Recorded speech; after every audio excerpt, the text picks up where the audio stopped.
Hello, good morning class 10th student. Today 10 August 2020 on Monday we are attend Kshitij text book Kavyakhand lesson number 5 title Utsah exercise question answer. इससे पहले जो online class मैंने दी थी उसमें मैंने exercise का क्वेश्चन नंबर 1 आपको एक्सप्लेन भी किया था पैसेज नंबर 2 के एक्सप्लेनेशन के साथ, और आपको होमवर्क में करने के लिए भी दिया था। आज इसी शीर्षक से संबंधित जो क्वेश्चन हैं आपकी बुक में 2, 3 और 4 इन्हें मैं एक्सप्लेन कर रहा हूँ, आपको इन्हें अपनी फेयर कॉपी पर करना है। क्वेश्चन नंबर 2, कविता का शीर्षक उत्साह क्यों रखा गया है? देखिए, कविता का शीर्षक उत्साह रखने के मुख्य कारण ये है कि बिना उत्साह के कोई भी कार्य अच्छी प्रकार से हो जाए उसके परिणाम अनुकूल प्राप्त हो जाएं, बिना उत्साह के संभव नहीं है। एनर्जी, उत्साह, समय का एडजस्टमेंट, विचारणा शक्ति और क्षमता, इन सबका जब आपस में तालमेल होकर के चलता है, जब किसी भी कार्य के परिणाम उत्साहवर्धक होते हैं, हमारे अनुकूल होते हैं, तब कहीं जाकर के समाज जो हमसे उम्मीद करता है उसे कहीं वो प्राप्त हो पाता है। इस कविता में कवि ने बादलों से गरजने का आह्वान किया है, जो बादलों के मोहक स्वरूप के स्थान पर उनके उत्साह का प्रतीक है। यहाँ कवि के माध्यम से नूतन कविता का सृजन करने वाले कवियों के हृदय में अगर उत्साह नहीं है तो समाज के लिए वह अच्छे परिणामदायक लेख नहीं लिख सकते। उसके लिए आवश्यक है कि उनके हृदय में उत्साह पैदा हो, उनके हृदय में उत्साह पैदा हो। और आगे बताया है कि हृदय में बिजली की छवि बनाए रखने की बात कवि ने कही है।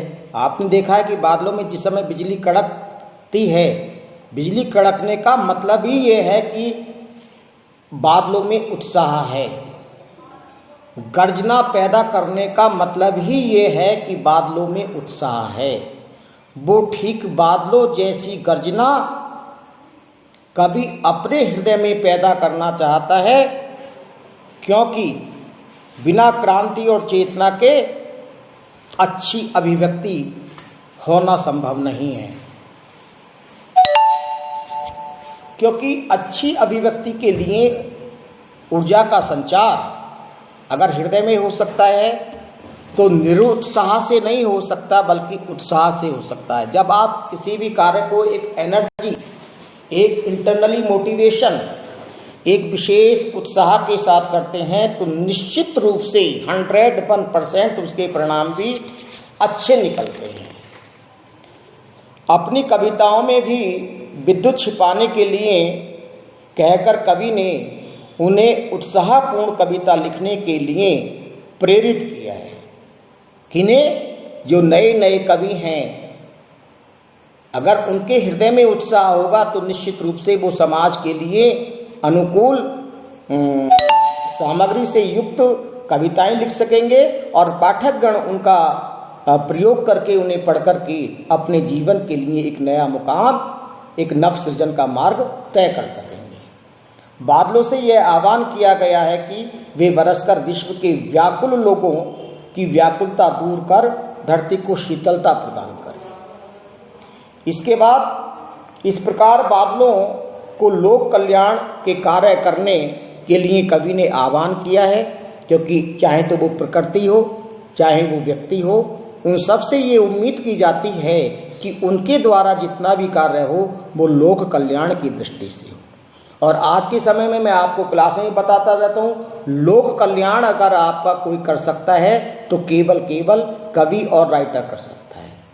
ना इंजीनियर कर सकता है, ना डॉक्टर कर सकता है, ना कोई विशिष्ट राजनीतिक व्यक्ति कर सकता है, क्योंकि इन सब के लिए मोटिवेशन का कार्य करता है कवि।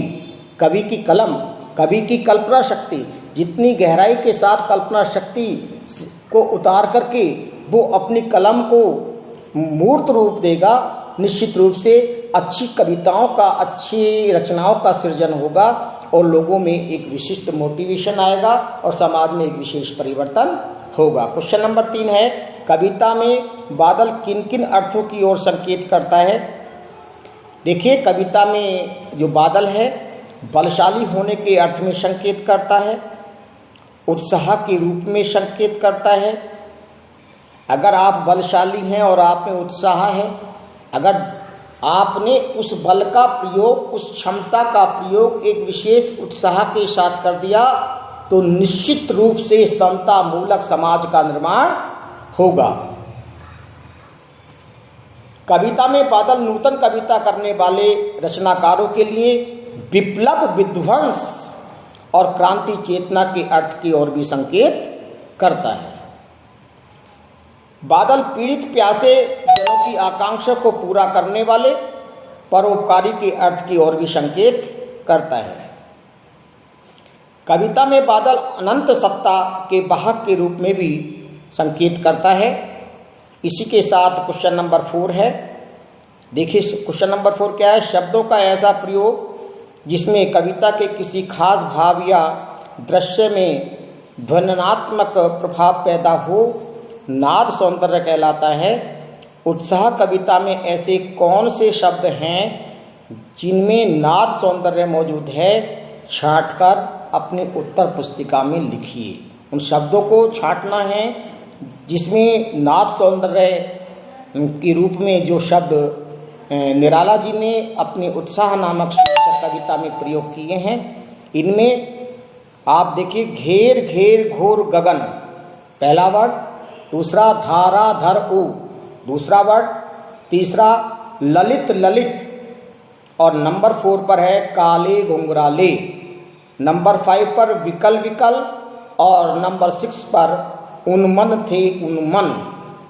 ये 6 शब्दों का प्रयोग कविता ने अपने शीर्षक उत्साह में नाद सौंदर्य पैदा करने के लिए प्रयोग किया है। इन्हीं शब्दों के साथ मैं अपनी वाणी को विराम देता हूँ। आपको क्वेश्चन नंबर 2 से क्वेश्चन नंबर 4 तक क्लियर करना है, होमवर्क है आज का ये।